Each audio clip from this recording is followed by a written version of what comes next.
So what do you think is the deadline that will spur action on the Romo front? Pinpoint it for me if you can. Rich, I would say that there really isn't – there's no reason for them to be in a hurry or for Dallas to really be in a hurry with Romo. I wrote the other day that the first time that the Houston Texans or the Denver Broncos can have any organized activities inside their complex with a player is 5 weeks away. So now it's 4.5 weeks away. So I don't know why anybody would feel that there needs to be any sort of deadline in the next week or so. I think that the Cowboys sound like they're willing to wait.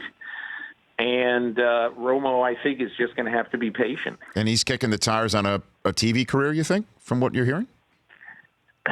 Well, Rich, I wrote something, I don't know, about 3 weeks ago, and I said that he had a job offer out there, a very, very good job offer that he turned down for now.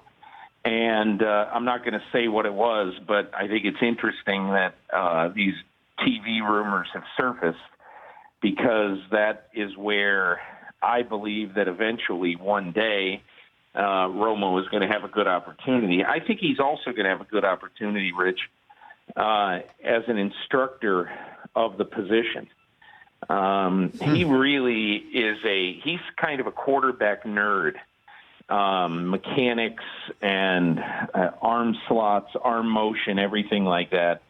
I mean, he really reminds me of a pitching coach or like a Tom House guy, a real mechanical guru. So I think he'll probably end up doing one or more of, either one or maybe both of those jobs when he leaves. But I think he feels like he's got unfinished business, and he definitely wants to play one more year at least. All right. So where do you think?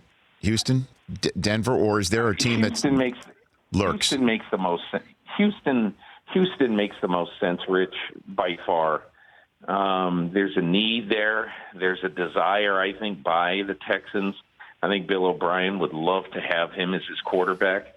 Not that Denver wouldn't, but I think after the season, John Elway told somebody, I don't want to retard the growth of the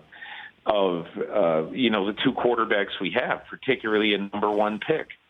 And so what happens if Romo comes in and he plays really well for a year or two? Then all of a sudden, Lynch never gets on the field. And who knows, maybe even leaves Denver without having a chance to play. Mm-hmm. I mean, that's highly unlikely. But what I'm saying is that I think that maybe Elway would consider it, but I don't, and I believe he'd want to be able to consider it. But I do not think they have any sort of the sense of internal need going on right now for Tony Romo that the Houston Texans have. The Rich Eisen Show, weekdays at noon Eastern on Audience.